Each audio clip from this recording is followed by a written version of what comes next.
43% de morts en moins sur les routes depuis 2002. C'est le bon bilan de 5 ans d'une politique de sécurité routière répressive. À la crainte du policier s'est ajoutée la peur du radar automatique. 5 ans de lutte contre la vitesse qui a mis le permis de conduire des Français sous pression. Si épargner des vies humaines, c'est une rentabilité, alors oui, je revendique la rentabilité. Il n'y a pas de problème. Jean-Luc César, commandant de CRS en Provence, sa priorité, la lutte contre la vitesse. Et là, lorsque l'on clique sur le oui, cette photo-là, en fait, est devenue une infraction. Vous en faites combien par jour? Énormément.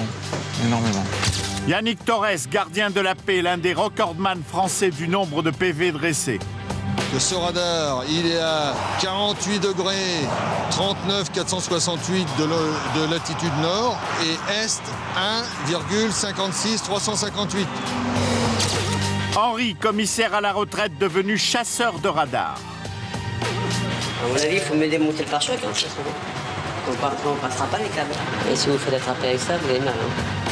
Michel, garagiste, installateur de détecteurs de radars illégaux. Aujourd'hui, j'ai plus de permis, donc je peux plus travailler, je peux plus nourrir ma famille, je peux plus payer mes crédits. Comment je fais? La question ne se pose pas, hein. Moi j'ai un foyer à faire vivre et je prends le risque. Patrick, l'un des nombreux Français roulant aujourd'hui sans permis de conduire. Enquête sur la face cachée de la politique de sécurité routière la plus efficace de ces 30 dernières années. Bonsoir. Les chiffres sont clairs. Le nombre des tués et des blessés sur la route a diminué ces dernières années en France grâce, paraît-il, à la multiplication des radars automatiques et à l'instauration du permis à points. Une fois ce constat positif établi, on s'aperçoit qu'il y a de plus en plus de Français à conduire sans permis, plus d'1,5 million. De plus en plus de Français à utiliser des détecteurs de radar ou des fausses plaques réfléchissantes pour éviter les contrôles, sans parler de ceux dont le permis a été délivré à l'étranger et qui échappent à la réglementation française. Ce système, d'ailleurs, n'a-t-il pas d'autre but, moins avouable, que la protection des usagers de la route? Comment décide-t-on de l'emplacement du radar automatique? En fonction du danger réel ou des recettes possibles? Vous le verrez, les procès-verbaux avec amende à la clé sont eux aussi en forte progression. Ils alimentent les caisses de l'État et bien sûr, chacun réclame sa part du gâteau. La sécurité sur la route est devenue une affaire de gros sous. Certains avocats se spécialisent avec succès dans la récupération des permis à points. Voici Radar automatique permis à points, enquête sur la face cachée de la répression, un document de Hugo Plagnard et Mathieu Lair. Paris, dans une auto-école du 13e arrondissement. L'objectif du psychologue ici, c'est avant tout de vous apporter des connaissances sur le fonctionnement de l'être humain. Ça, c'est le premier point. Hein. Savoir comment un être humain fonctionne, savoir qu'on n'est pas des robots, savoir qu'on n'est pas des machines qui respectons la règle de façon rigide, hein. Savoir qu'on n'est que des êtres humains avec nos failles, avec nos... 2 fois par semaine, cet établissement propose un stage qui tient plus de la thérapie de groupe façon alcoolique anonyme que du code de la route. Si bien qu'on peut vous dire non, il ne faut pas rouler vite, alors que vous, dans votre expérience, ça ne vous a jamais posé de problème de rouler vite. Ça veut dire ? Je ne pense pas être plus dangereux à 51 km/h qu'à 49 km/h parce que le choc sera exactement le même. Voilà. Okay. Ceci étant dit, je me remets en question tous les matins. J'essaye de ne pas me prendre de flash. Voilà, j'essaye d'avoir la conduite la plus civique et la plus responsable possible.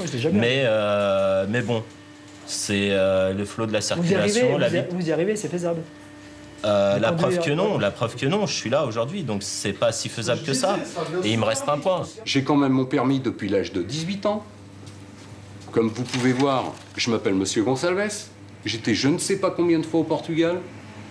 Je n'ai jamais eu d'accident. J'ai toujours géré mes points jusqu'en 2000. Ouais, quand il n'y a personne devant, c'est dur de rouler à 50. Même sur le périph', des fois, le soir, je suis sur le périph' à 80. Franchement... Vous avez l'impression de traîner. Hein. Non, c'est pas l'impression de traîner, parce que c'est... Il faut rouler à 80. Oui. Mais quand il n'y a personne... Oui. Franchement, c'est fatigant. Oui. L'année dernière, 100 000 Français ont participé à l'une de ces réunions de sensibilisation à la sécurité routière, contre 260 € et 2 jours de leur temps. Je suis Julien, il me reste encore 3 points. Il reste 3 points. Ils récupéreront 4 points sur leur permis de conduire. Moi, il m'en reste 8. Là, logiquement, il doit m'en rester peut-être 1, 0, je sais pas. D'accord, ouais. Vous aussi, il était temps. Ouais. Vous allez sauver votre permis avec le stage. J'espère. Allez. Si la clientèle est masculine, ce stage est un bel exemple de mixité sociale. Alors, je suis assis aux dernières nouvelles et a priori peut-être à 2, quoi. Pourtant, du chauffeur de taxi au pilote d'avion, le discours est le même. La politique de sécurité routière serait trop répressive. Oui. Est-ce qu'il y en a un autre qui veut prendre la parole Richard? Il y a 15 ans, les policiers étaient beaucoup plus laxistes et beaucoup plus tolérants. Moi, ça m'est arrivé de prendre des files de bus à fond la caisse et les mecs m'arrêtaient et j'avais pas mes papiers. Et le gars, bon, allez-y, monsieur. Maintenant, vous repartez avec les menottes. Hein. Il y a plus grave. Derrière la répression, certains entrevoient aujourd'hui d'autres motivations que la sécurité routière. Il arrive des fois, en fait, vous êtes sur une voie, vous voyez un panneau, tout d'un coup, on est à 70 limité. OK, jusque-là, on ralentit, on roule à 70. Sur 300 mètres, vous repassez à 60-90 km/h, on repart. Et 5 secondes après, on repasse à 50. Vous faites 600 mètres après, dans l'angle, comme par hasard, un radar qui vous attend. Qu'est-ce qu'on fait dans ces cas-là? Moi, je dis que c'est un piège, absolument. Nous sommes toujours les dindons de la farce, quoi. Nous, on est juste bons à payer, quoi. Mais on le sait. La différence, c'est que nous, on le sait, qu'on s'est fait une raison depuis. Hein. Des contrevenants qui contestent être des chauffards et qui crient aux raquettes, c'est vieux comme l'automobile. La Golf grise à 98. En revanche, c'est la première fois en 30 ans de politique de sécurité routière que le permis de conduire des Français est autant sous pression. Sachez que vous ne pouvez plus conduire à partir de maintenant. Comment en est-on arrivé là?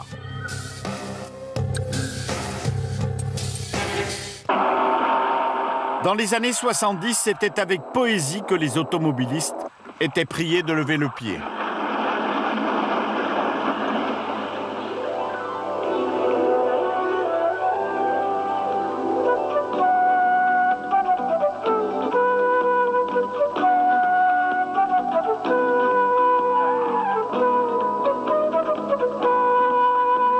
La vitesse, oui, mais pas sur la route.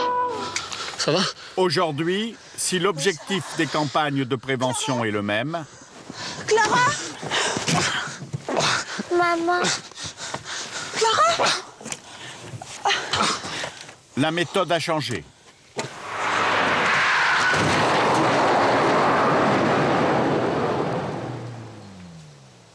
Un changement décidé au plus haut niveau de l'État en 2002. Les résultats de la France dans ce domaine sont parmi les plus mauvais en Europe.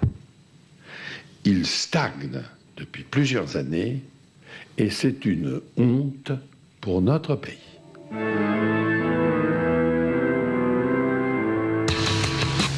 À l'époque, près de 8000 personnes se tuent chaque année sur les routes. Selon les statistiques officielles, la vitesse est en cause dans 50% des cas. Le gouvernement déclare alors la guerre à l'insécurité routière.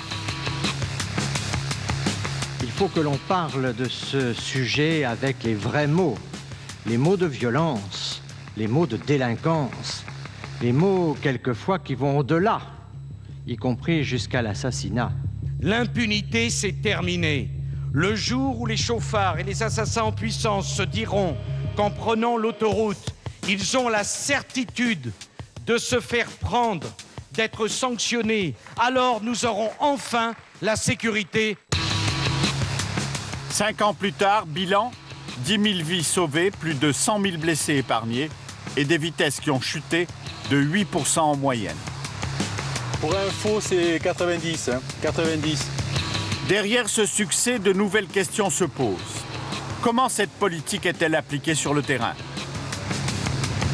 Cache-t-elle d'autres enjeux que celui de la sécurité routière? Avec plus d'1 million d'automobilistes qui roulent aujourd'hui sans permis, l'État est-il allé trop loin dans la répression?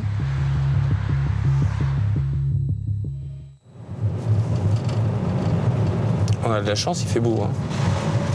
Quand il est de bonne humeur, il n'y a qu'un seul sujet qui met en boule Patrice Auguet. pas trop pour tous ces contrôles routiers à droite et à gauche, parce que bon, moi je circule beaucoup dans pas mal de petites communes, sur pas mal d'intersections. Or, comble d'ironie, si ce commercial parcourt 80 000 km par an, c'est pour vendre des radars. En tant qu'automobiliste, vendre des radars, c'est pas trop dur? Si. Ça m'emmerde de vendre ces radars. Ce jour-là, il a rendez-vous pour une démonstration devant la police municipale de Lyon. Voilà les shérifs de la route. Des shérifs de la route intéressés par son nouveau modèle de jumelles laser. Oui, bon, c'est simple. Bon, là, on est en vitesse, distance, etc., km/h. Et là, on va vérifier quand même que nous sommes en approche, parce que vous allez prendre dans ce sens-là. Un radar en forme de pistolet au surnom plutôt évocateur. Tout simplement. Et là, on est prêt pour verbaliser. C'est facile, hein, c'est le tueur. C'est la meilleure technique de vente du commercial. D'après lui, essayer son radar, c'est l'adopter. C'est vrai que même si on tremble, ça prend. Hein. Parce que je tremble pas mal. Ah, léger, ouais. Oui, mais bon, tu le tiens à bout de bras. Même quand ils sortent de sous le pont, là, vous les attrapez de suite. Vous voyez, 61 km/h. Ouais, elle est plus maniable peut-être, faut voir. Le laser de Patrice est-il plus maniable que ses concurrents? Pour le savoir, encore faut-il ne pas se tromper de sens. Attends. Voilà. Je me disais, il y a un truc là. 74, la première véhicule. La première là, si vous voulez l'arrêter. Non. La grise. Une fois en main, plus question de plaisanter, le commercial est obligé de réfréner leurs ardeurs. Vous avez de la chance aujourd'hui. Généralement, vous verbalisez à partir de quel... 56, ils sont bons. Hein. Ils sont bons, ouais. Ah ouais. Et en plus, on est à proximité d'une école, un collège, là. Donc, il ne faut pas faire de... 50, c'est 50, on dit. Comment vous trouvez le maniement? Rapide aussi, non? Ouais, rapide, mais c'est bien. Mais je pense qu'avec un trépied, ça serait encore mieux. Ouais, pour bien le caler. Autrement, c'est vrai qu'en prise rapide, il va pas mal. Hein. La démonstration a assez duré. Le chef Fernandez veut faire un test grandeur nature. Si j'en prends un, on va se faire une petite... sans bien verbaliser, on va le... Rappel à la réglementation. Voilà. On va dire ça comme ça. 67 là. Allez, 67. La Clio. Le rouge, les véhicules. Le rouge. Attends, vélo. Ce conducteur ne sera pas sanctionné pour son excès de vitesse. En revanche, les policiers lyonnais ne l'arrêtent pas pour rien. Je suis obligé de l'immobiliser, chef. Obligé de l'immobiliser, il a plu à la toile. Il a plu à l'avant. Donc aujourd'hui, on est en train de tester un appareil, on est là pour le tester, donc on ne va pas vous retenir la vitesse. Par contre, est-ce que vous avez vu l'état de votre pneumatique à l'avant, monsieur? Il est usé à la toile. Donc, je l'ai pris chez moi, mais en fait, j'attendais la preuve. Oui, monsieur, mais là, c'est vraiment... Il y a la structure en métal qui apparaît, donc je vais vous verbaliser pour cette infraction et je vais immobiliser le véhicule ici, à moins que vous ayez une roue de secours qui soit en état de circuler. Je disais chez moi, monsieur, je peux pas. Monsieur, mais là, désolé, donc le véhicule il va rester ici. Hein. Eh ben si, monsieur. Hein. Oui, c'est possible, monsieur, mais vous irez pas avec le véhicule s'il n'y a pas une roue en bon état. Voilà. Les policiers ont apprécié la démonstration. C'est vrai qu'il est d'une précision phénoménale. Une bonne précision. Et puis il prend vachement loin, parce que tu as vu, on a 1000 mètres. Ouais, je les ai pris à la sortie à l'entrée pour eux du pont, et c'est nickel chrome. C'est le seul point négatif que je dirais. Il faut ce trépied là. Parce que par rapport au Mercura qui est la même, on va dire... même config. Ouais. On est mieux avec le Mercura parce qu'il a la crosse. On tient bien, on est moins fatigué. Voilà, c'est le seul désavantage celui-là. Bon, après, c'est peut-être une habitude. Je vois, est-ce qu'il faut le tenir comme ça? Est-ce qu'il faut le mettre le bras dessous? Même comme ça, je pense que tu dois fatiguer, à mon avis. Je sais pas, Bilo, toi tu l'as tenu comme ça? Non, mais ça va super bien avec le bras comme ça. Tu l'as pas trouvé, je crois que si tu tends le bras, c'est pas fatigant. Mais je veux dire... Dernier détail important, le prix. On a demandé aujourd'hui une estimation... En dessous de 7 000 euros. En dessous de 7 000 euros. En dessous de 7 000 euros. Là, bon, on fera un prix. Hein. Aux dernières nouvelles, les négociations ne sont pas terminées. Si elles aboutissent, 2 appareils pourraient équiper la police municipale de Lyon d'ici la fin de l'année. D'autres automobilistes ont eux déjà fait la connaissance de ce radar. Ce sont les Marseillais usagers des 300 km d'autoroute urbaine qui ceinturent la cité phocéenne. Une zone que surveillent les CRS du commandant César. Rien ne lui échappe sur son secteur, pas même un piéton. Monsieur, bonjour. Qu'est-ce qui vous arrive? C'est avant qu'il faut regarder ça. Surtout sur autoroute. La moyenne de vie sur une autoroute, c'est 10 minutes. Dans notre métier, on frappe aux portes et on annonce aux familles les décès, les gens sur autoroute. L'an dernier, on a plusieurs piétons qui se sont fait tuer et on a retrouvé que des morceaux par terre. Depuis que l'État a déclaré la guerre à la vitesse, les compagnies de CRS ne manquent ni de matériel, ni d'imagination pour améliorer l'efficacité de leur contrôle. Il y a eu pour l'instant 6 rétentions de permis. 6 rétentions de permis, vitesse supérieure à 40 km/h. Vous l'aurez compris, ce motard, lui, n'est pas en panne d'essence. D'accord, bien. Sur une zone très accidentogène en plus. C'est l'un des hommes du commandant César.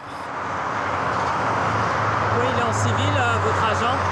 Alors c'est une technique qu'on a mis en place il y a quelques temps, car on s'est aperçu que sur des zones sensibles comme celle-là, où on a un champ très dégagé pour travailler, mais où l'automobiliste a un champ extrêmement dégagé aussi, on est immédiatement repéré, donc se succèdent les appels de phare, se succèdent bon nombre d'avertissements entre automobilistes.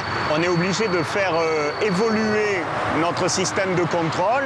On travaille aujourd'hui avec des motos banalisées, avec des véhicules banalisés. On s'adapte aux lieux, aux circonstances, on devient beaucoup plus mobile et on veut de plus en plus, non pas comme certains veulent le faire croire, piéger les gens, mais leur montrer qu'on peut être partout à tout moment et que l'on doit respecter strictement les règles du code de la route en tout lieu, en toutes circonstances. La technique est efficace. Un automobiliste est contrôlé à 166 km/h au lieu des 110 autorisés. 5 km plus loin, les motards l'ont intercepté. C'est un chauffeur de corbillard. Bonjour monsieur, police nationale, CRS autoroute. Vous avez été contrôlé à la vitesse de 166 km/h au lieu des 110 requis à cet endroit. Je vais vous demander votre permis de conduire, la carte grise, l'assurance de votre véhicule. Pardon?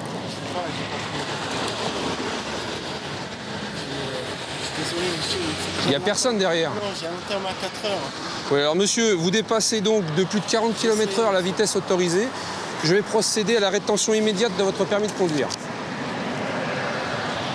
Possédez-vous le permis de conduire, monsieur? Voilà. Vous allez me demander des points, monsieur? Je vais vous retirer le permis de conduire, monsieur. Vous allez demander des points? C'est une possibilité qu'aura le tribunal de police, monsieur. Je vous prie de couper le moteur du véhicule. Allez-y. Restez bien à droite. Pour sauver son permis, l'employé des pompes funèbres essaie d'attendrir le policier. Le CRS reste de marbre. Donc concrètement... Monsieur, j'ai plus de permis. Là. Oui, monsieur. Je ne peux pas travailler, là. Monsieur, 166. Je comprends. Je reconnais que je roule. Voilà. Vous n'êtes pas un véhicule prioritaire, il n'y a aucune raison de dépasser la vitesse. Je sais, ben oui, mais à l'enterrement, je fais comment? Monsieur, ma foi, un enterrement... Oui, mais il y a des gens qui m'attendent, c'est pour ça. Oui, monsieur. Donc on va réduire cette vitesse. Pour cet excès de vitesse supérieur à 40 km/h, son permis lui est retiré sur le champ. Donc une vitesse retenue de 157 km/h. La préfecture a maintenant 72 heures pour décider d'une éventuelle suspension. Pour une telle infraction, cela peut aller jusqu'à 2 mois. Il y a une seconde sanction. Monsieur, s'il vous plaît, m'enlevez pas des points ici. Alors les points, monsieur... Un tel excès de vitesse signifie 4 points en moins sur son capital. Or, il ne lui en reste que 2. Ce chauffeur mesure toutes les conséquences de son imprudence. Ben, je ne vais plus donner à manger à mes enfants, j'aurai plus de permis, plus de travail. Donc voilà. Vous travaillez avec votre permis de conduire? Ouais. D'accord. Je vais demander alors une croix dans persiste et vous signez à côté ou une croix dans refuse de signer, monsieur.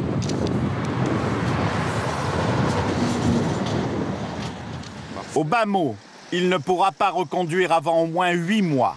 Heureusement pour lui, il avait ce jour-là quelqu'un à côté de lui pour prendre le volant. Il sera au moins à l'heure pour les obsèques. Allez. Donc, 8 rétentions, 8 permis de conduire, 8 vitesses supérieures à 40. Pour le commandant César, ce contrôle de vitesse est un succès. 172 pour 110 km/h. Non, c'est pas piégé. 172 pour 110. C'est bien éviter qu'un autre automobiliste ou un autre motard se fasse piéger par celui qui va lui rentrer dedans à ces vitesses-là. C'est aux victimes des accidents que le policier réserve sa compassion, jamais à ceux qui perdent leur permis. Ah, c'est certain qu'au départ, quand on a mis ce type de contrôle en place avec des gens qui travaillaient en civil, ça a pu étonner, mais c'est pas une question de rentabilité. Si épargner des vies humaines, c'est une rentabilité, alors oui, je revendique la rentabilité. Il n'y a pas de problème. On peut dire aujourd'hui que d'une manière générale, sur votre secteur, mais plus généralement partout en France, les gens ont levé le pied. Oui, mais c'est flagrant en ce qui nous concerne. Sur un secteur autoroutier Marseille-Toulon où nous déplorions en 2001 40 morts sur un secteur, c'est beaucoup. On est depuis 2 ans à 16 morts. Donc vous voyez, c'est une progression en gain de vie qui est fantastique. Aussi efficaces soient-elles, ces opérations policières ont leurs limites. La Golf grise à 98. Derrière une infraction constatée sur le terrain, vous allez voir que le travail des policiers est loin d'être terminé. Il y a beaucoup de paperasse. De Montfort, voilà, donc vous avez donc ils sont payés par timbre fiscal, soit envoyés un chèque à l'adresse qui figure. J'ai l'habitude. De retour au poste de commandement, tous les CRS sont amenés à faire un détour par le BCR, le Bureau de circulation routière. Merci. C'est la chambre d'enregistrement des 60 000 PV dressée l'année dernière par les hommes du commandant César. Il y en a beaucoup ce matin? Il y en a pas mal, oui, il y en a pas mal. Bon travail de la section motocycliste déjà, oui.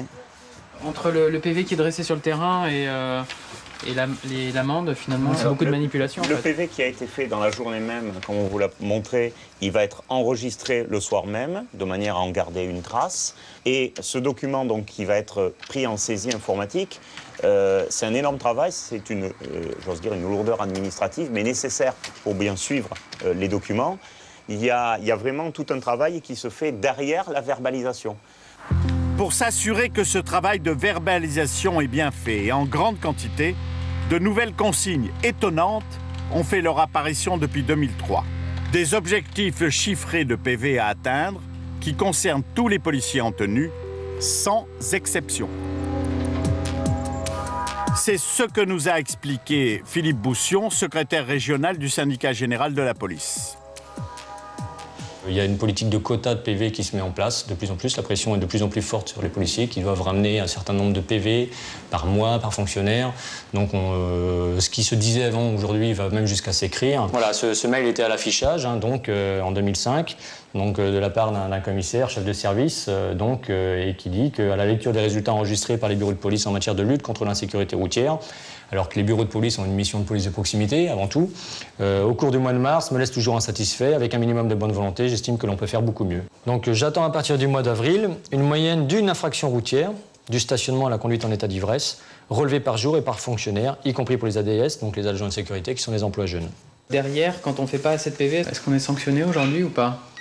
L'acte de mise en garde d'un chef de service qui prend un chef de groupe, donc il ne sanctionne pas individuellement les fonctionnaires, mais il prend un chef de groupe pour que lui répercute la pression, et où on lui dit « À ce jour, je constate que votre groupe se maintient à un niveau d'activité particulièrement bas, ne produisant tant dans le domaine de la police routière, donc police routière, c'est bien signalé en premier, que dans celui de la lutte contre la délinquance, qu'un tiers environ de l'activité produite par les 2 autres groupes. » Donc on a un système de comparaison entre groupes équivalents, en disant bah voilà, lui il a fait tant de PV, vous êtes qu'à tant de PV, vous avez un tiers d'activité en moins.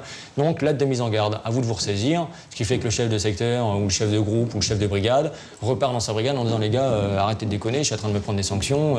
Donc lui il va répercuter la pression. Et ça, vous trouvez ça choquant? C'est cohérent de demander des efforts au code de la route aux policiers pour faire baisser le nombre de morts sur les routes, et on peut que se féliciter de voir que le nombre de blessés et de morts a largement légèrement chuté. Mais ce qu'on voit, nous, derrière cette mission noble, aujourd'hui, il y a une mission qui est nettement moins noble, qui est la rentabilité. Objectif de rentabilité, produire plus de PV pour moins cher. Pour l'atteindre, l'État a misé sur des auxiliaires de justice qui ne comptent jamais leurs heures. Ce sont les radars automatiques. Inauguré en grande pompe par 2 ministres, ce système ultramoderne a produit 6 millions de contraventions l'année dernière. Or, pour constater un tel volume d'excès de vitesse, l'État aurait dû recruter plus de 7500 policiers supplémentaires à temps plein. Qu'il s'agisse d'un radar automatique fixe ou embarqué dans une voiture, le travail du policier est alors limité à sa plus simple expression. Ce CRS est le photographe en chef de la compagnie autoroutière de Marseille. Vous ne verrez pas son visage, il craint des représailles dans son quartier. Avant, par an, on en faisait entre 10 000 et 12 000 clichés réalisés par an. Là, nous sommes le 20 octobre, on en a réalisé 39 000. Ça vous va? Alors, nous nous rendons sur un point de contrôle qui se situe après 3 radars fixes. Le dernier radar est ici, 90 km/h. Et vous allez constater de vous-même qu'en étant un 4e radar mobile, on va quand même relever des infractions.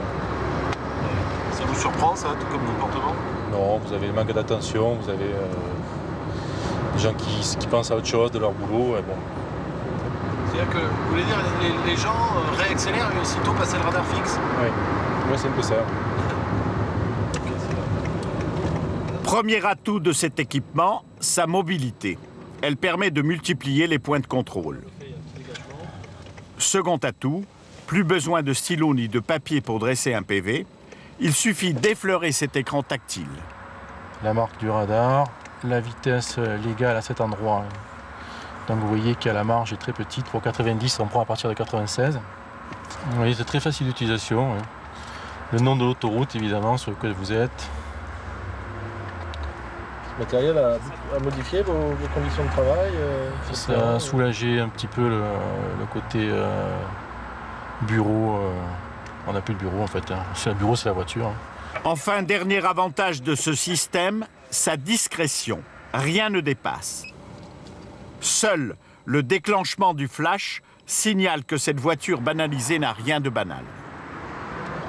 C'est bien reçu, merci. Voilà, nous avons relevé une infraction à la vitesse, 99 km/h à la place de 90. Et vous voyez, et la deuxième, elle est là. Elle est là, voilà. Allez, celle-là, peut-être la blanche, elle est peut-être. Voilà, la blanche, elle est là. 96 km/h. Celui-là, il a vu, il est debout sur les freins. J'annonce un point fixe à Henri Petit avec 9h38. Celle-là, elle est dépassée. Flashé à 96 km/h, ce conducteur ne sera pas sanctionné, sa plaque n'est pas sur la photo. C'est raté. Un petit raté acceptable au regard du nombre d'infractions relevées par ce radar mobile. Au niveau des photos, là, vous en avez combien, là? Bon, écoutez, nous avons commencé le contrôle à 10h30, il est 11h, nous avons 28 photos réalisées. À une demi-heure, ce qui fait un peu moins d'une photo par minute.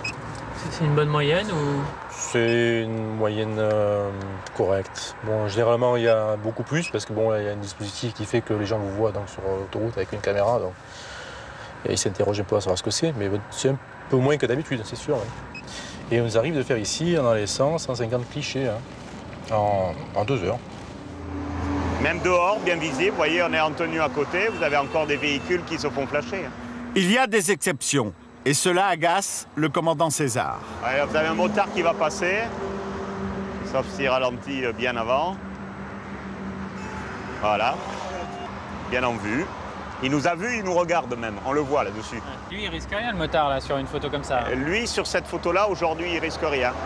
Sur le nouveau radar où on se mettra en éloignement quasi systématiquement sur ces zones, il sera concerné comme les autres.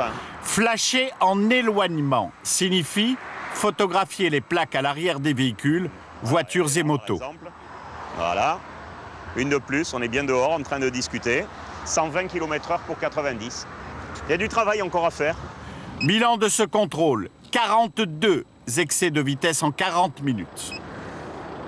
42 photos numériques envoyées le soir même par Internet au Centre national de traitement des PV.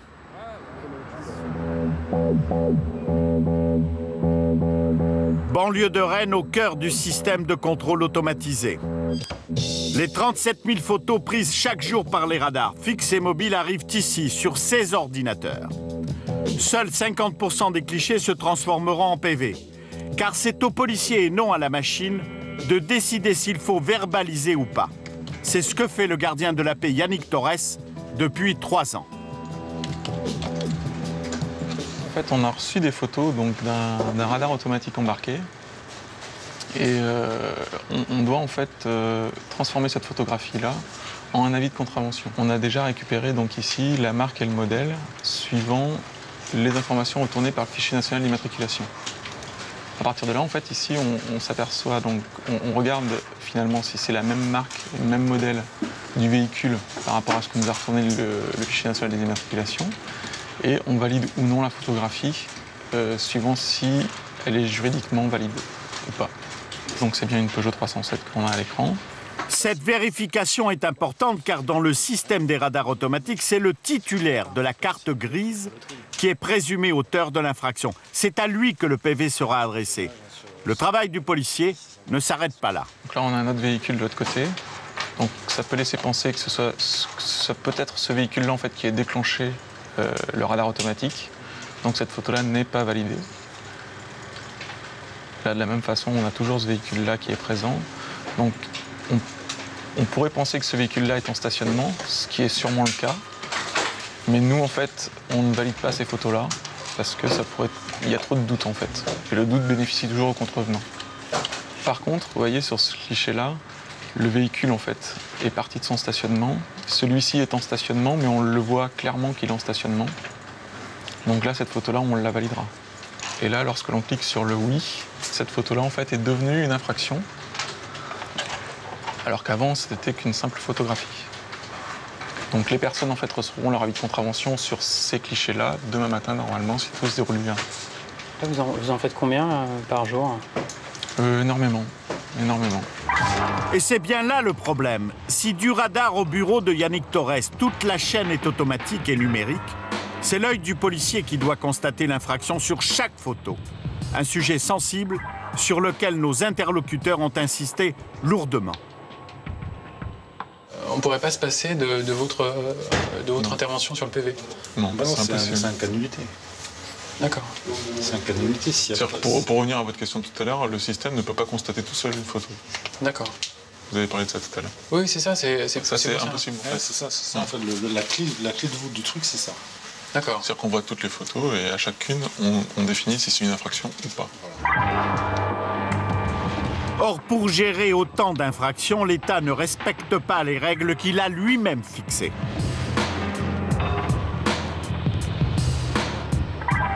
Ce retraité du sud de la France en a fait les frais en novembre dernier.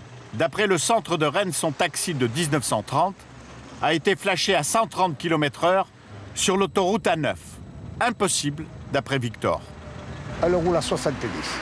Pas plus? Ah, elle ne peut pas aller plus vite, non, c'est impossible, voilà. Plus vite, elle ne peut pas. C'est impossible, impossible. C'est un moteur latéral, je veux dire, qui ne dépasse pas 3000 tours. Même à une descente rapide, il ne peut pas aller. En vérifiant la photo, les policiers auraient dû se rendre compte que la carte grise du vieux taxi ne correspondait pas à la voiture flashée. Victor a bien sûr depuis contesté son amende. Comment de telles erreurs peuvent-elles se produire? Maître Dufour est un avocat parisien spécialisé dans le contentieux routier. Ses clients font appel à ses services pour contester les PV des radars automatiques. Sans les avoir jamais rencontrés, il connaît bien les policiers qui travaillent à Rennes. Vous avez Yannick Torres ici, vous avez Yannick Torres là. Vous avez quoi comme autre nom? Vous avez quoi? Vous avez ce monsieur qui est ici et qui lui génère aussi beaucoup de PV. Il s'agit de monsieur Pichon. Pichon. Par Yannick Torres et Pichon. On relève très peu d'autres noms. Très peu d'autres noms, en tout cas entre ce qui me concerne et de ce que j'ai pu voir. Mais moi, des PV de radar automatique depuis 2003, j'en ai vu un bon millier depuis. Pour mettre du four, pas de doute, il y a trop peu de policiers à Rennes pour vérifier 37 000 photos par jour. Vous avez 37 000 MIF, c'est-à-dire messages d'infraction qui sont envoyés chaque jour au centre de traitement de Rennes. Vous avez 8 personnes, c'est-à-dire 8 policiers qui sont censés traiter ces 37 000 messages d'infraction. Sur les 37 000 messages d'infraction, si vous faites la division par le nombre de 8 personnes, vous savez déjà qu'en travaillant à peu près 40 heures par semaine, ce qui est loin d'être le cas pour ces agents de police, ça voudrait dire que par PV, ces personnes ont 6 secondes pour traiter les données qui sont contenues dans ce message. Ça veut dire qu'il est impossible techniquement, parce qu'on ne va pas rallonger le temps, hein, c'est pas possible, il est impossible humainement et techniquement pour ces 8 personnes, ou 8-10 personnes, mais en tout cas pas plus, de traiter tous les avis de contravention et toutes les constatations qui sont faites par les radars automatiques. Pour comprendre comment marche le système, il suffit de descendre d'un étage au centre de traitement de Rennes. Voici les petites mains anonymes qui se cachent derrière les PV des radars automatiques. Dans cette salle, pas d'uniforme et pour cause. Ces employés travaillent pour Asphoria, l'une des sociétés privées missionnées par l'État, pour faire fonctionner le système. Le responsable Alain Chaplot l'avoue volontiers, certains automobilistes sont identifiés non pas par l'œil du policier, mais par un ordinateur. C'est un système effectivement de lecture automatique de plaques qui permet de reconnaître un certain nombre de plaques automatiquement par rapport à des contrôles qui sont effectués derrière et qui déterminent un taux de confiance. Donc tout ce qui rentre dans ce taux de confiance est envoyé directement vers le fichier national des immatriculations. À partir du moment où le rapprochement de la plaque minéralogique est fait avec les coordonnées contrevenants, l'émission de l'avis de contravention est effectuée derrière. D'accord. Et ça, c'est une opération qui est aussi à votre charge, directement? C'est une opération qui est réalisée par nos centres éditiques, effectivement. La réalité, c'est que tout se fait par ordinateur. Les agents apposent leur signature sur des documents qu'ils n'ont jamais lus, d'accord, ce qui est pour le moins dangereux pour eux, mais ils font ce qu'ils veulent, hein, c'est leur problème. Mais en tout cas, ils apposent leur signature sur des documents qu'ils n'ont jamais lus et qui servent de base ensuite pour des poursuites judiciaires. Voilà. Et tout le système légal repose sur des documents rédigés par une société privée avec des signatures fantoches d'agents de police. Voilà. Cette information nous a été confirmée par le directeur du projet radar au ministère. Une chose est sûre, si l'État respectait la procédure à la lettre, le système ne pourrait pas produire autant de PV. Ce n'est pas la seule surprise de notre enquête. Nous nous sommes posé la question de la localisation de ces radars que beaucoup considèrent comme des pompes à fric. Officiellement, tous ont été implantés sur des zones accidentogènes. Il y a manifestement des exceptions. Rouen et ses routes n'ont aucun secret pour ce jeune retraité. Jusqu'à l'année dernière, Jean-Claude Cardon réalisait des études de sécurité sur les grands axes normands pour le compte de l'équipement. Donc là, l'autoroute qui est en dessous, là, vous avez travaillé dessus en termes d'accidentologie. Vous en avez fait le bilan, je crois? Oui, tout à fait, oui. On a fait une étude d'accidentologie et au cours de la période d'études, on avait eu 21 accidents, 2 dans ce sens de circulation et 19 dans l'autre sens. Et ce radar a été implanté le premier dans le sens où il y avait le moins d'accidents. Vous l'expliquez comment ça? On n'a pas eu, enfin, vous n'avez pas transmis votre rapport, votre étude, elle s'est perdue en chemin. Comment ça se passe? Non, non, pas du tout. L'étude était connue des services, mais je n'ai pas de raison apparente. Si ça avait été franchement un souhait de sécurité routière, on l'aurait mis dans le sens où on avait le plus d'accidents. Parce que là, les accidents, ils existaient, ils étaient avérés. Dans l'autre sens, il n'y avait pas de justification. Si ce n'est pas une erreur, quelles sont les motivations de l'État? Un peu plus loin sur l'autoroute A13, Jean-Claude Cardon a un autre exemple qui ne laisse aucun doute. On est au 109, il est dans 3 km, dans 2 minutes. Est-ce que cette portion-là d'autoroute est une portion d'autoroute particulièrement accidentogène? Non, absolument pas. Sur cette section autoroutière, on n'avait pas plus d'accidents qu'ailleurs. C'était une zone tout à fait normale. Et je peux même vous dire que les accidents se produisaient plutôt dans le sens montant. Et ce radar, il est situé en bas de descente. À mon avis, la descente, elle doit bien faire 2 à 3 km. Alors effectivement, dans le bas d'une descente, on peut tout à fait avoir pris 2-3 km/h de plus. Il est probable que ce site-là soit ressorti comme étant le plus rapide. donc celui où on allait avoir le plus d'infractions. Donc grosso modo, on peut savoir où les gens roulent vite et éventuellement y implanter un radar, mais c'est cohérent puisque l'idée du contrôle de vitesse, c'est justement de faire baisser la vitesse, donc c'est cohérent, c'est pas une question de rentabilité. Si l'on se réfère aux propos du ministre de l'Intérieur qui dit « je mets des radars là où il y a des problèmes de sécurité », j'ai le sentiment qu'ici, il y a un loupé. C'est peut-être juste une erreur, non? Oh, moi j'ai tendance à penser quand même qu'on a mis le radar là pour faire du chiffre d'affaires. Oui, alors je dis que c'est un radar tirelire, oui, effectivement. Je crois qu'on peut le dire. Interrogé, le ministère des Transports nous a réaffirmé n'avoir aucun critère de ce genre. En revanche, un rapport officiel ne laisse lui aucun doute sur l'intérêt financier de l'État quand il installe ces machines. Rédigé en 2005, voilà ce qu'on peut lire en page 2 des conclusions de ce document. Le coût unitaire de constatation et de traitement d'une infraction s'élève à 80 € quand il est effectué selon les méthodes traditionnelles. Il est de 32 € lorsqu'il est effectué par des radars embarqués et seulement de 12 € par des radars fixes. Quand un policier vous arrête pour un petit excès de vitesse sanctionné de 45 € d'amende, l'État perd 35 € quand il en gagne 33 avec un radar automatique. Pas étonnant alors que le gouvernement songe à utiliser ces méthodes pour sanctionner d'autres infractions que la vitesse. Paris, porte de Versailles, au Congrès des maires de France.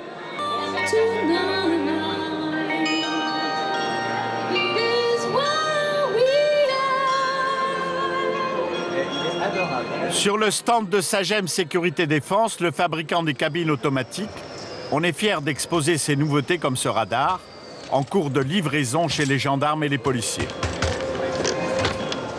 Il est beau mon radar. Hein. Non mais clairement, on est assez content de notre radar de nouvelle technologie. Si j'avais une chose à ajouter, c'est ça.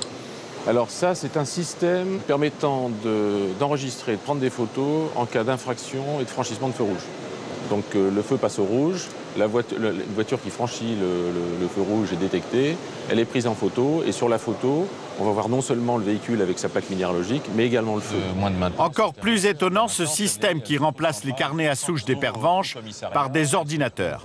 Démonstration avec ce maire de banlieue parisienne. Beaucoup moins de maintenance locale. Dans le cas présent, j'ai un stationnement qui est dépassé depuis 1h10. Et là, donc, possibilité pour l'agent de verbaliser le véhicule. On va aller faire l'exemple, on va aller dans la verbalisation, on va nous demander quel type d'infraction il va falloir faire, quel type de véhicule. Par exemple, on va choisir une voiture, une Peugeot, une 106. Toutes les informations nécessaires. Saisie sur ce mini-ordinateur, l'amende vous parviendra directement. Les immatriculations, tout le nécessaire, le récapitulatif du PV, et on fait verbaliser, et là ça part vers le serveur central. Dresser un PV électronique coûte dans les 6,50 €, 50 centimes de moins qu'une amende papier. Avec les radars, l'État a gagné sur tous les tableaux. Il y a plus d'argent qui rentre dans les caisses, et les 3/4 des vies sauvées l'ont été grâce au contrôle automatisé de la vitesse. Pourtant, la rencontre des radars et du permis à points a eu un effet que personne ne prévoyait. Des milliers d'automobilistes ont aujourd'hui basculé dans la délinquance, certains allant jusqu'à s'attaquer aux cabines fixes. Les gens, ils se vengent. Bon, c'est vrai qu'il est bien placé, mais bon.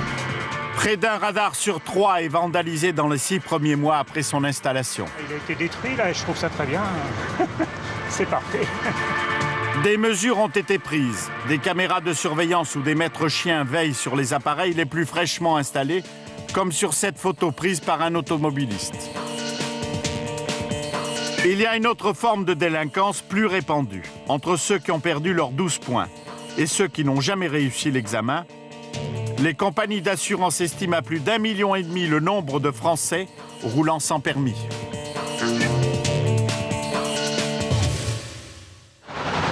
Revenons dans le sud de la France avec les CRS du commandant César.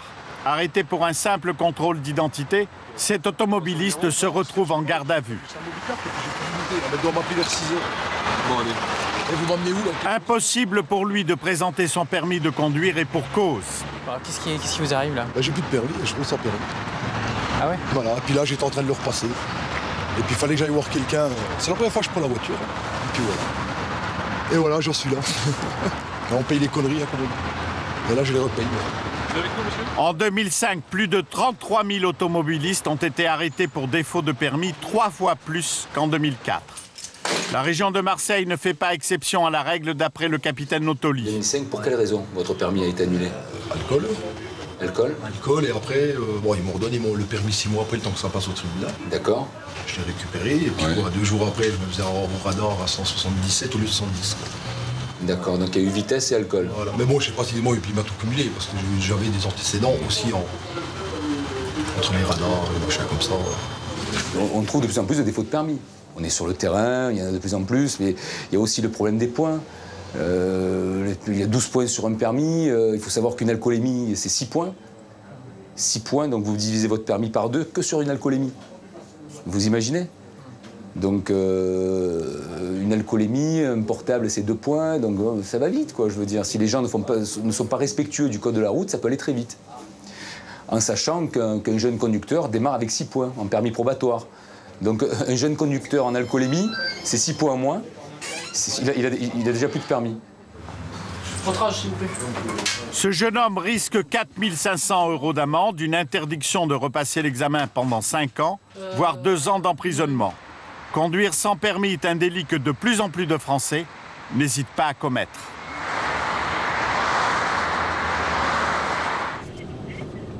C'est donc sous couvert d'anonymat que Patrick, un Marseillais de 40 ans, accepte de nous expliquer pourquoi il prend ce risque. Depuis une semaine, j'ai été donc informé que j'avais mon total de points qui était épuisé. Et bien donc, mon permis a été annulé, quoi, tout simplement. Les points, j'ai commencé à les perdre en 2003. J'ai perdu doucement une ceinture, un téléphone, doucement les points comme ça. Et tous les ans, 1 ou 2 erreurs, quoi. Et ça se cumulait 2003, un problème, 2004, 2, 2005, 2, et 2006, voilà, je me suis trouvé avec 13 points retirés, un point de trop, quoi. Tout simplement, mais pas forcément que des excès de vitesse ou quoi. Il y a eu un panaché de toutes les situations. C'est comme ça qu'on se retrouve sans permis, sans forcément être un chauffard. Il ne se considère pas comme un chauffard. Conduire est le métier de Patrick, l'un des 1200 chauffeurs de taxi de la cité phocéenne. Au moment où j'ai reçu mon papier, comme quoi j'étais en annulation de permis, je me suis assis et je me suis dit qu'est-ce qui m'arrive? Voilà. Qu'est-ce que je fais? Aujourd'hui, j'ai plus de permis, donc je peux plus travailler, je peux plus nourrir ma famille, je peux plus payer mes crédits. Comment je fais? La question ne se pose pas, hein. Moi j'ai un foyer à faire vivre, je prends le risque. Si ça passe, tant mieux, si ça passe pas, on verra bien. Donc la seule solution, c'est de travailler, quoi. Donc je suis obligé de faire outre le papier que j'ai reçu et de continuer à travailler. Parce que le client, pour lui, ça ne change rien. Réellement, je conduis de la même manière, quoi. Soit on sait conduire, soit on ne le sait pas, quoi. Peu importe le papier qu'on l'ait ou qu'on l'ait pas. Mais vous n'êtes plus assuré? Alors ça, c'est une autre question, ça j'en ai aucune idée. Honnêtement, je ne me suis pas posé la question. Une question que Patrick devrait sans doute se poser en cas d'accident grave, il ne serait pas couvert. L'année dernière, 68 000 automobilistes ont perdu leurs 12 points. Alors pour échapper à la sanction, certains ne manquent pas d'imagination. Au cours de notre enquête, nous avons pu remonter certaines de ces filières aussi illégales qu'organisées.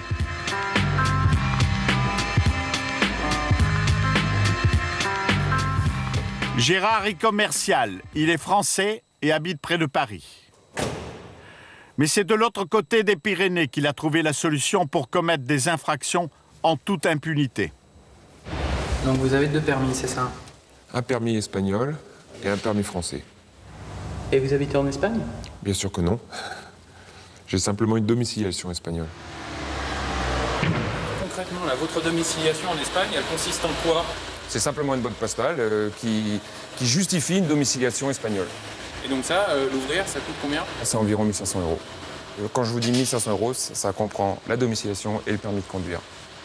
Comment vous avez fait pour avoir un permis espagnol? Donc en passant par un avocat espagnol, c'est lui qui monte le dossier, c'est lui qui demande le certificat de domiciliation, c'est lui qui va aller aux administrations pour faire ta demande de permis de conduire et en envoyant tout simplement un passeport français et quelques photos.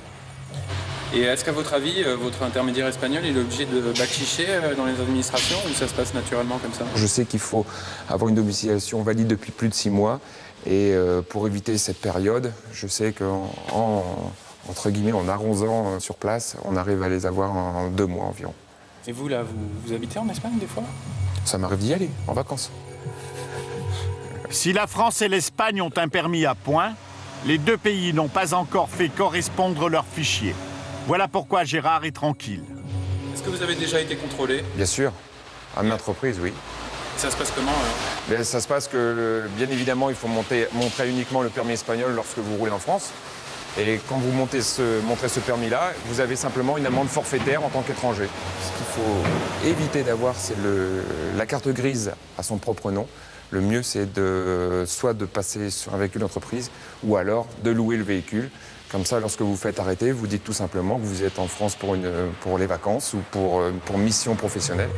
Il y a encore d'autres éléments à connaître que nous ne vous révélerons pas. Quant au flash des radars, ils n'ont aucune conséquence, pas même sur son porte-monnaie. Et vous n'avez jamais reçu d'avis de contravention en Espagne? Non, sur des infractions commises en France? Jamais. Parce que vous avez fait le calcul des points que vous auriez perdus, sinon? Ça, je les compte plus, mais il m'aurait déjà fallu 3 permis français à peu près. L'espagnol en France, le français en Espagne. Ça, c'est imparable. Jusqu'à ce jour, ça l'est. Aux dernières nouvelles, Gérard a encore tous ses points sur ses 2 permis, français et espagnol.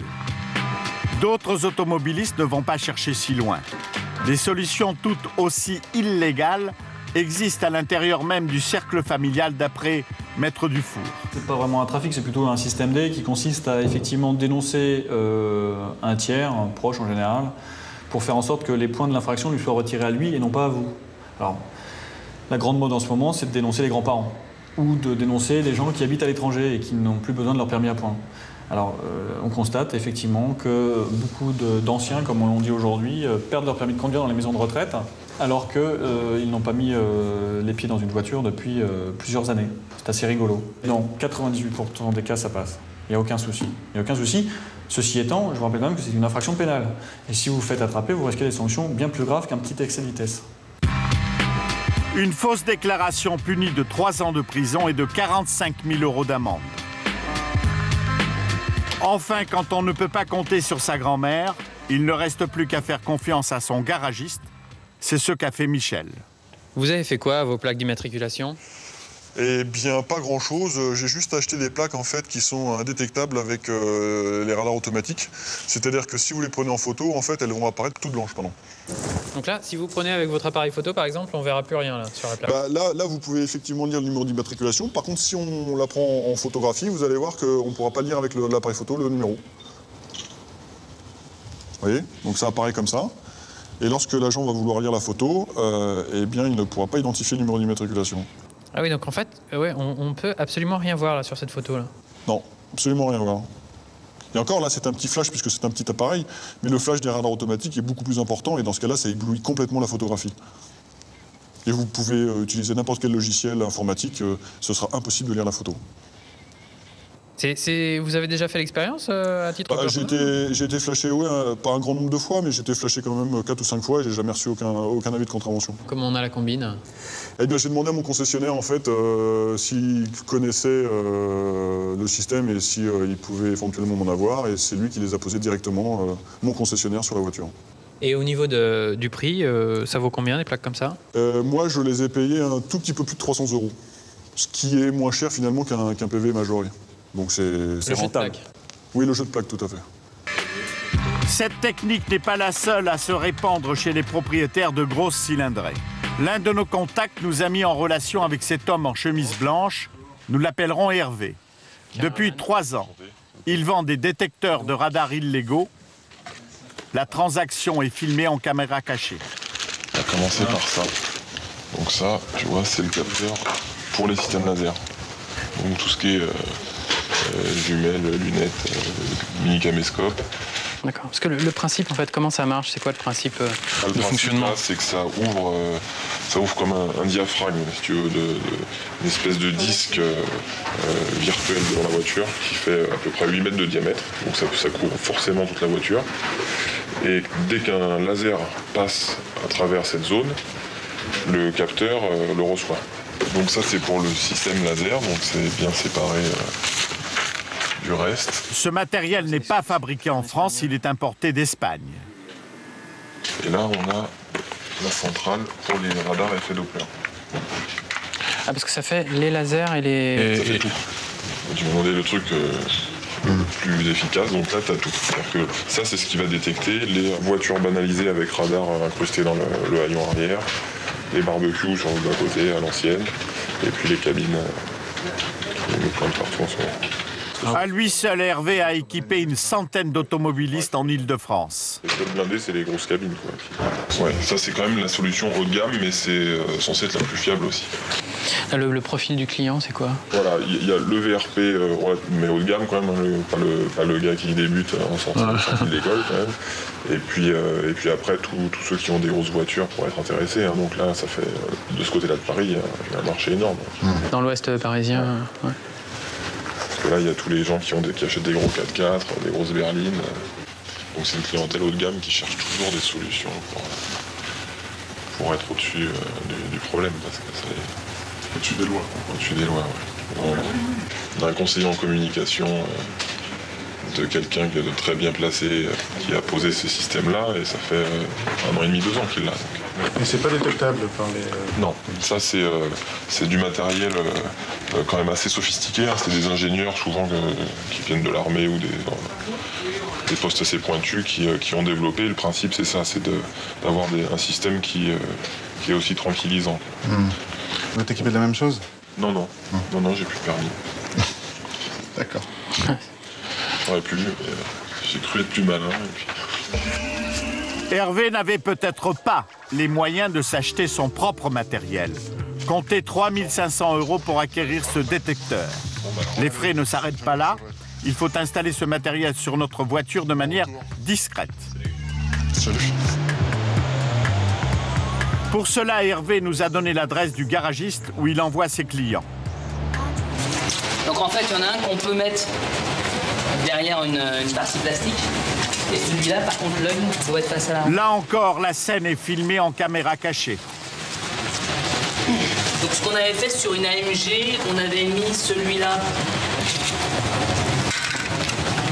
dans le renfort, là. À l'intérieur, vissé comme ça. Vous avez accès, là, au renfort. Ouais. Et celui-là, on l'avait mis derrière la grille, là, ici, en découpant un peu la grille. Tout est intégré à l'intérieur du véhicule. À mon avis, il faut mieux démonter le pare-choc, hein, de toute façon. On ne passera pas les câbles qui en plus il y en a deux. Ces garagistes savent camoufler, et il vaut mieux. Posséder ce genre de détecteur est puni d'une amende de 1 500 €, d'un retrait de permis et d'une interdiction de le repasser. Pas du métal, mais un plastique. Et si vous faites attraper avec ça, vous avez mal. Hein.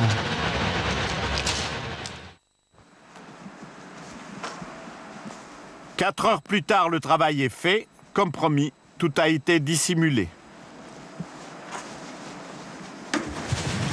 Et le blanc qui est là, on a découpé un petit peu la grille. Ouais. Et donc il va prendre le goudron, la poussière, le machin, les trucs, etc. Ouais. Donc de temps en temps, vous passez un petit coup de chiffon sur l'œil. L'autre partie du détecteur, le buzzer, qui signale la présence d'un radar, a elle été cachée dans la boîte à gants. Chez CoPower. Voilà, là il se met en autotest et là c'est bon. Coût de la pause, 300 € supplémentaires. 300, je crois. Ok, ça marche. Voilà. Bon, j'ai pas de reçu, hein, donc...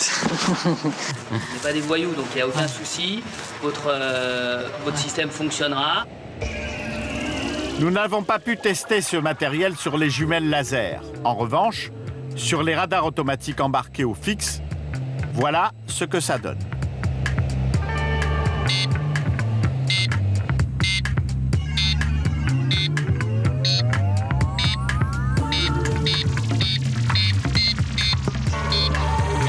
Ce marché parallèle a sans doute ses beaux jours derrière lui. Car certains aujourd'hui ne se cachent plus pour vendre des appareils signalant la présence des radars.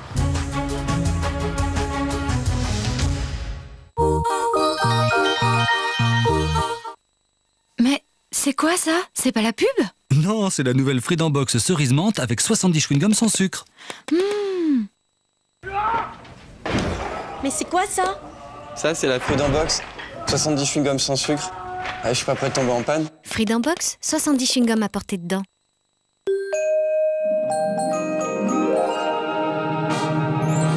Le Sieur Cœur de Tournesol, la seule huile de tournesol qui contient de l'oléisol, la meilleure variété de tournesol. Ouais, ce que je sais surtout, c'est qu'avec elle, je cuisine tous les jours léger. Léger et digeste. Et c'est drôlement bon. Et tu connais la meilleure? C'est le Sieur. Révélation Auto Plus. Radar, 60% des automobilistes échappent au PV. Pourquoi pas vous? Exclusif, le vrai prix des voitures neuves avec tous les rabais que vous pouvez obtenir. Cette semaine, le nouvel Auto Plus est à seulement 1 €.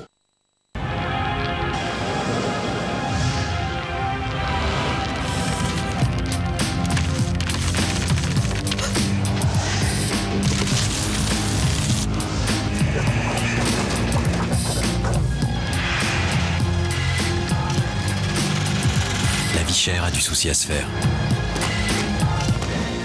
Intermarché, tous unis contre la vie chère.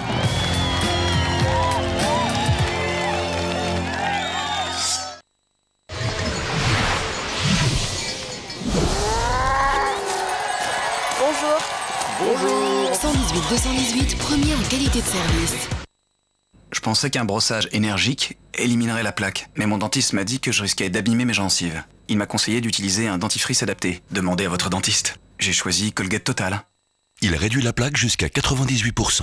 Moi, j'ai vu une différence. J'élimine la plaque et mes gencives restent saines. Colgate Total, 12 heures de protection complète. Jour après jour, moteur et télécommande Somfy ouvre votre porte de garage pour plus de facilité. Jour après jour, moteur et télécommande Somfy anime votre store pour plus de bien-être. Touche pas à mon granola. Ah, granola, ce délicieux biscuit au chocolat au lait. Mais pourquoi c'est noir? Moi, c'est les nouveaux granola au chocolat noir. Free, like a vision, that the mind of only you can see. Free up than the raindrop falling from the sky. Free up than a smile in a baby's sleeping eyes. I'm free. Groupe Banque Populaire, banque et populaire à la fois.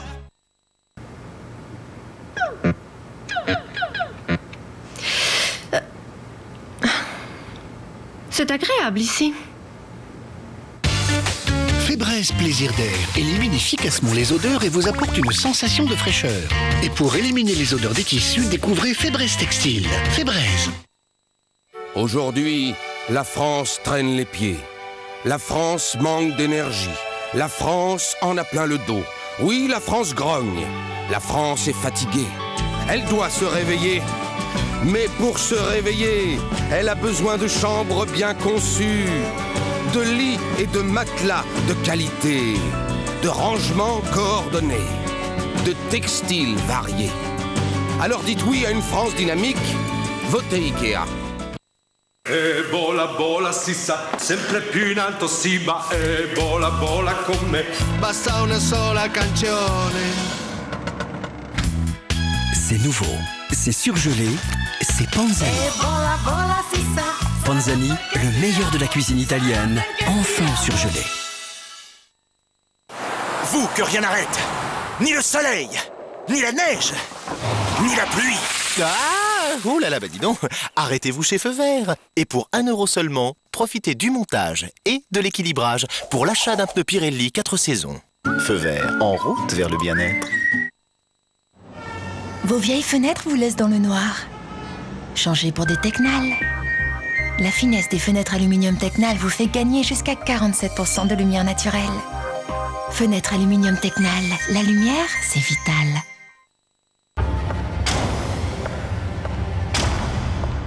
Il est prêt. Découvrez Gillette Fusion Hydragel. Les agents hydratants et émollients de fusion forment une couche invisible qui protège votre peau du premier au dernier passage de rasoir pour encore plus de confort lors de votre rasage. Nouveau Gillette Fusion Hydragel.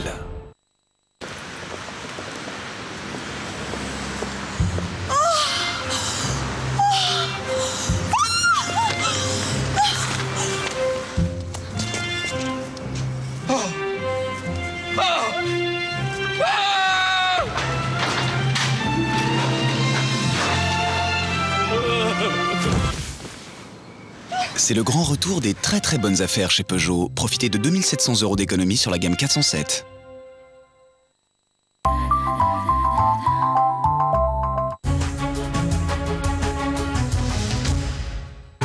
Ce marché parallèle a sans doute ses beaux jours derrière lui. Car certains aujourd'hui ne se cachent plus pour vendre des appareils signalant la présence des radars. Il existe même des boutiques spécialisées où l'on trouve ce genre de gadgets. Quand vous allez le brancher, il va rechercher d'abord les satellites. Donc il va faire ça. Regardez l'appareil. Quand il aura acquis les satellites, il fera ça. Cet appareil est un GPS vendu dans toute l'Europe. Il est en relation avec les satellites et il vous protège des radars. Je ne touche rien. Vous le mettez dans l'allume-cigare, c'est tout. C'est tout. Quand vous approchez d'un radar, il va vous faire ça, en rouge. Formidable. Formidable. Quand vous êtes en excès de vitesse, à l'approche d'un radar, il fera ça. Et il va se calmer quand vous serez à la bonne vitesse. On dirait qu'on rentre dans une discothèque, là. Quand vous sortez de la zone de radar, voilà. Calme. Calme. D'accord? Donc le prix, c'est 99 €. Une amende, ça coûte plus cher. Ça coûte 90 € la première amende. Seul problème, ce client a un doute sur la légalité du produit. C'est pas pour GPS, mais il faut quand même des fois le retirer. Oh non. Pourquoi faire? Ah, je me demande. Non, du tout, c'est légal. C'est 100% légal. Bon. Parce qu'en fait, on marche pas, c'est pas un détecteur de radar. On va pas brouiller les ondes d'un radar. D'accord? Ça marche par satellite. C'est-à-dire que là, vous avez une antenne GPS qui capte les satellites. Nous, on a la carte des radars et on vous avertit quand vous approchez d'un radar. Pas mal. De cette base de données téléchargeable sur Internet dépend l'efficacité de ce petit boîtier. Pour pouvoir lever le pied, il doit sonner au bon moment. Une obligation de précision qui a poussé cette société à faire appel à des détectives d'un genre nouveau. Nord 48,39 463, Est 1,56 359. À 5 cm près, le radar, il sera signalé. Voilà. Alors déjà, je vais prendre la photo pour qu'on voit si c'est un virage ou c'est une ligne droite. Voilà. Commissaire de police à la retraite, Henri est devenu chasseur de radar. Non, il faut que je prenne la boussole. Donc c'est de l'angle 140 vers l'angle 320. C'est bon. J'ai l'angle, pas de mystère, c'est un radar. Et voici ce qu'il traque depuis 3 ans sur toutes les routes de France et d'Europe. On connaît. Vous avez les 4 boulons pour fixer l'appareil. Hein, il faut ça. Le socle étant fixe, l'alimentation est là. Là, vous avez l'alimentation qui est ici. Et ils vont poser le radar dessus. Quant à la vitesse, eh ben on va vérifier, est-ce que c'est limité à 70 ou à 90? Donc on va les vérifier, on va rouler pour voir à combien c'est limité ici. Mon avis, c'est 90, mais c'est qu'un avis. On ne suit pas l'avis, on va voir sur place, sur la N154. Avant de partir enquêter sur l'installation de nouveaux radars, Henri et Michel ont toujours réuni un certain nombre d'indices. Il est dans ce coin-là. Et la ville, c'est à gauche, là, c'est ça? Un patelin par là, donc le client a vu des travaux. En cours d'installation, il nous dit. Donc il est ou avant ou après la grande route. 70 km/h. Comme souvent, c'est un client qui leur a envoyé un message signalant la présence suspecte d'ouvriers du bâtiment. Ça serait de l'autre côté, d'après lui. Oui. Sur la nationale 191. Il n'y a rien là. Il n'y a pas de travaux? Non. Non, il n'y a rien? C'est des travaux, mais pas rien à voir avec les radars. C'est vrai qu'on joue le rôle de détective. Là, on pourrait croire qu'il y a un petit panneau qui est un radar, mais non, c'est pas... Non, à force, on a l'habitude. On a l'habitude. Ça y est, on le voit là-bas. Ça y est. Il est là-bas, derrière la glissière. Oui, voilà. Le client ne s'était pas trompé. Facile à reconnaître. Il y a les 4 vis, il y a les câbles électriques qui arrivent, il y a le socle. C'est classique, hein. Henri et ses 11 collègues, chasseurs de radars, ne se retrouveront pas au chômage. En plus du repérage des nouvelles cabines, ils inspectent régulièrement celles déjà installées. On les contrôle tous. Parce que là, voilà, les radars paraissent sur la sécurité routière, mais ça, ce sont les radars installés. Ce n'est pas toujours à jour. Ça ne dit pas exactement où ils sont. Et des fois, il y a des erreurs parce que ça change de sens, ça change de vitesse, ou des fois, ça a été déplacé. Pas de cas de conscience pour cet ancien policier. Grâce à ses enquêtes, Henri estime qu'il aide les automobilistes à sauver leurs points sans les inciter à la vitesse. Celui qui roule tout le temps, il finit par perdre un point par-ci par-là pour une erreur minime sans véritable danger. Alors à 1 ou 2 km/h perdre un point, c'est ça qui n'est pas tellement admis. Sur la seule période de Noël, cette société comptait vendre 30 000 de ces boîtiers fabriqués en Chine. Autant d'automobilistes qui peuvent s'affranchir des contrôles en toute légalité. Le gouvernement a d'autres motifs d'inquiétude. L'année dernière, le contrôle automatisé de la vitesse a rapporté 300 millions d'euros. Des recettes que l'État affecte à l'achat et l'entretien des radars, mais aussi au financement des travaux de sécurisation des routes. Et c'est là que le bât blesse.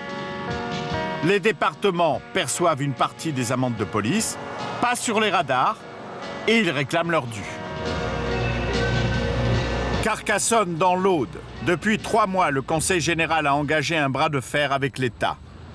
Ce matin, ces réunions de crise dans le bureau du président, le socialiste Marcel Reynaud. Vous le savez, l'État a décidé au niveau de notre département de nous transférer la totalité des routes, c'est-à-dire 187 km de routes nationales. Non seulement le Conseil général ne touche rien sur les amendes des radars, en plus, l'État lui a transféré des centaines de kilomètres de routes nationales. Pour Marcel Reynaud, la coupe est pleine. On avait estimé qu'on devrait nous transférer 2 millions d'euros par an. La réalité, elle est tout autre. Puisque au niveau des opérations de sécurité, on ne nous transfère que 220 000 euros. Avec 220 000 euros, on ne peut faire qu'un quart de rond-point. Donc, comme opération de sécurité, il faudra des années. Donc, nous en avons un problème de trésorerie dont la solution pourrait bien se trouver sur cette carte. Un radar ici à Capendu. Marcel Reynaud exige que l'État paie un loyer sur chacun des 8 radars installés sur les routes de son département. Une autre ici, aux alentours de Prexen-Roufiac, sur la route Carcassonne-Limoux. Une redevance annuelle allant de 20 000 à 30 000 euros par cabine fixe. Carcassonne-Béziers, à Pouzol-Minervois. On installe des radars, très bien, mais qu'on voit un petit peu le produit de ces amendes de police dans le département. Ça arrange l'État, ce genre d'initiative? Écoutez, je ne sais pas si ça arrange l'État. Ce dont je suis sûr, c'est que ça peut arranger le département. C'est la seule chose qui m'intéresse. J'ai rencontré beaucoup de présidents d'exécutifs qui m'ont dû être intéressés par notre démarche. Et certains se sont déjà même engagés. Je pense au Gers, je pense au territoire de Belfort, par exemple, qui se sont déjà engagés dans la même démarche que nous. C'est quoi? C'est une fronde des départements, là, ou c'est quoi? Non, c'est le constat que l'acte 2 de la décentralisation est une escroquerie financière au niveau des départements. C'est-à-dire qu'on nous a transféré des compétences sans nous transférer les moyens nécessaires.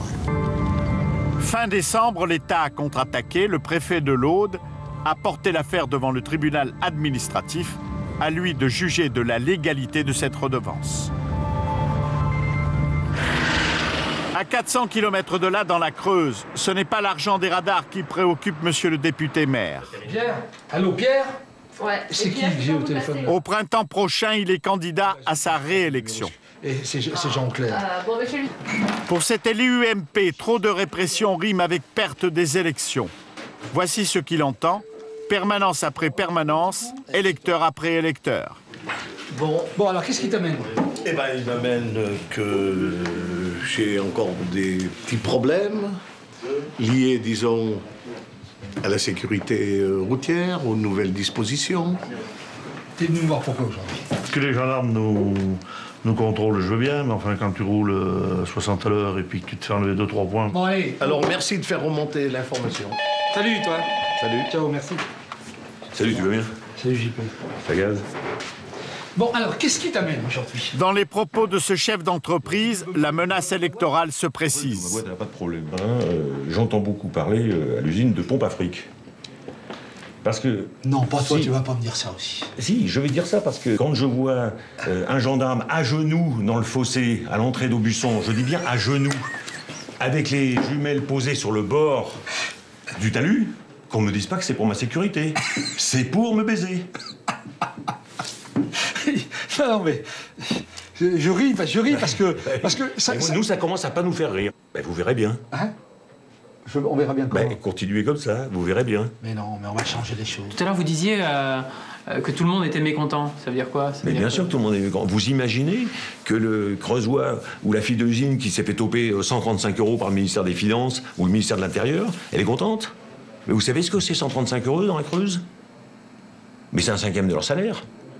C'est 20% de leur salaire qui part en fumée. Vous pensez que la fille, elle va oublier? Ça peut avoir quoi comme conséquence? Ça peut avoir que quand elles mettront leur butin dans le nez, elles s'en souviendront. Au lieu qu'ils sortent en permanence le carnet à souche, un petit coup de sifflet, une bonne engueulade, ça fait pas de mal, et ça fait pas de mal au permis de conduire, et ça fait pas de mal au porte-monnaie. Et je crois que c'est aussi efficace. T'as compris? Bon, non. Bon, allez, on boit un petit coup. Oui, comme ça, si vous faites piquer sur la route, ce sera pour vous. À quelques mois des élections, trop tard pour changer la loi. On va aller boire l'apéro ici avec mes potes, là. Alors, pour rassurer ses électeurs, c'est une autre victoire que le député met en avant avec provocation. Une victoire obtenue sur l'ancien colonel de gendarmerie. Ce colonel de gendarmerie, le jour, la première fois qu'il m'a rencontré, il m'a dit « Je ne suis pas venu en Creuse pour faire de la prévention, je suis là uniquement pour faire de la répression. » Et alors j'ai dénoncé ce comportement, et c'est vrai que je regrette quelque part, maintenant qu'il est parti, et quand on voit tout ce qui se passe de nouveau, eh bien qu'ils ne sont pas partis plus tôt. Ça nous aurait bien arrangé. L'année dernière, plusieurs parlementaires, dont Jean Auclair, ont multiplié les propositions de loi pour assouplir les sanctions. De toute façon, le caméraman, tu peux picoler parce que maintenant plus personne ne fait souffler en Creuse. C'était avant. Bon, ça, c'est encore à voir. Sans grand succès, car si le gouvernement a réduit à 1 an au lieu de 3 le délai de récupération d'un point, il a aussi confirmé qu'il maintenait le cap de la répression. D'ici fin mai, 300 nouveaux radars automatiques seront déployés au bord des routes de France. Après avoir donc transformé l'automobiliste en délinquant potentiel, des mesures d'assouplissement ont été annoncées. Quelles conséquences auront-elles sur la conduite au volant? La question du permis à points pèsera-t-elle sur l'élection présidentielle? C'est aux candidats à présenter leur code de bonne conduite. Ce droit de savoir est maintenant terminé. Merci de l'avoir regardé et écouté. Bonsoir.